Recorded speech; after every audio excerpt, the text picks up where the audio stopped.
दोस्तों हर रोज मार्केट के अंदर कोई ना कोई नया स्मार्टफोन आ ही जाता है एंड ज्यादातर जो कंपनीज है ना आज के टाइम में प्रेफर कर रही हैं कि थोड़ा हाई एंड स्मार्टफोन निकालें जिसकी जो परफॉर्मेंस है वो काफी ज्यादा अच्छी हो एंड गेमिंग के लिए लोग उसे ज्यादा प्रेफर करें। तो आज की वीडियो में हम बात करने वाले हैं Oppo Find N की। Oppo ने रिसेंटली अपना एक नया फोन लॉन्च किया है फाइंड सीरीज का Oppo Find N 5G phone है, जैसे कि नाम में ही है 5G फोन है एंड इसके अंदर आपको स्नैपड्रैगन 888 प्रोसेसर देखने को मिलता है। एंड आज की वीडियो में हम इसी Oppo Find N 5G phone की PUBG टेस्ट करने वाले हैं। PUBG खेलेंगे इस पे एंड देखते हैं कैसे कैसे गेम प्ले चलता है, क्या क्या प्रॉब्लम्स हमें फेस होती हैं या फिर नहीं होती एंड क्या क्या अच्छे पॉइंट्स हैं जो कि मैं डिस्कस करना चाहूंगा इस फोन के बारे में। एंड बता दूं आपको एक बात पहले कि इसमें आपको स्मूथ प्लस एक्सट्रीम सेटिंग्स देखने को मिल जाती है यहाँ पे PUBG खेलते वक्त डिफॉल्ट में, एंड आप इसको एनहांस भी कर सकते हो अपने टूल्स वगैरह लगा के PUBG के अंदर में। तो आज की वीडियो में चलिए वीडियो को स्टार्ट करते हैं। आप चैनल पे नए हैं, चैनल को सब्सक्राइब कर दीजिए, वीडियो पे नया वीडियो को लाइक कर दीजिए। आगे बढ़ते हैं इसी वीडियो के अंदर Oppo Find N 5G के ऊपर में PUBG टेस्ट करते हैं एंड देखते हैं क्या क्या प्रॉब्लम्स आती है यहाँ पे हमें खेलते वक्त। PUBG को फोन हीट होता है, लैग होता है या फिर क्या क्या प्रॉब्लम्स आती है एंड एक तरफ हम बात करेंगे इसके पॉजिटिव पॉइंट्स की, क्या क्या basically pros and cons discuss करने वाले हैं। तो चलिए वीडियो को स्टार्ट करते हैं।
दोस्तों अब बारी है यहाँ पे मैं अपना ऑनेस्ट ओपिनियन दूं, यहाँ पे आपको एक ऑनेस्ट रिव्यू दूं कि कैसा फोन था, कैसी पबजी परफॉर्मेंस थी। आप लोगों ने गेम प्ले तो देख लिया होगा, ऑल ओवर गेम प्ले काफी ज्यादा अच्छा था, स्मूथ था एंड लैग कहीं पे भी नहीं हुआ फोन, ये मैं कहना चाहूंगा। बट थोड़ी बहुत यहाँ पे बैटरी हीटिंग इश्यूज आ रही थी बीच बीच में, लैगिंग वगैरह नहीं देखने को मिली, गेम प्ले एकदम स्मूथली चलता रहा। थोड़ा बहुत हीट हुआ फोन, जबकि अभी सर्दियों का महीना है, हीट नहीं होना चाहिए, लेकिन फिर भी थोड़ा बहुत हुआ, बस ये एक एक्सेप्शन केस था। बाकी और कोई भी प्रॉब्लम है फोन के साथ में देखने को नहीं मिली।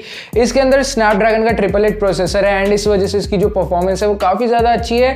बैटरी हीटिंग थोड़ी बहुत होती रहती है एंड थोड़ा बहुत हम इसको अवॉइड कर सकते हैं। अगर आपको गेमिंग के लिए फोन चाहिए तो हाँ आप इसको ले सकते हो, बट और भी काफी ज्यादा फोन्स आपको इस रेंज के अंदर देखने को मिल जाएंगे, आप उन फोन्स को भी एक बार जरूर से चेकआउट कर सकते हो। बाकी ऑल ओवर फोन की बात करें तो अच्छा फोन है, गेमिंग के लिए आप इसको ले सकते हो। एंड अगर आपको अब ये वीडियो अच्छा लगा, वीडियो को लाइक कर देना, चैनल को सब्सक्राइब कर देना। मिलेंगे ऐसी एक और नए कमाल मजेदार वीडियो में। Till then good bye, take care, जय हिंद।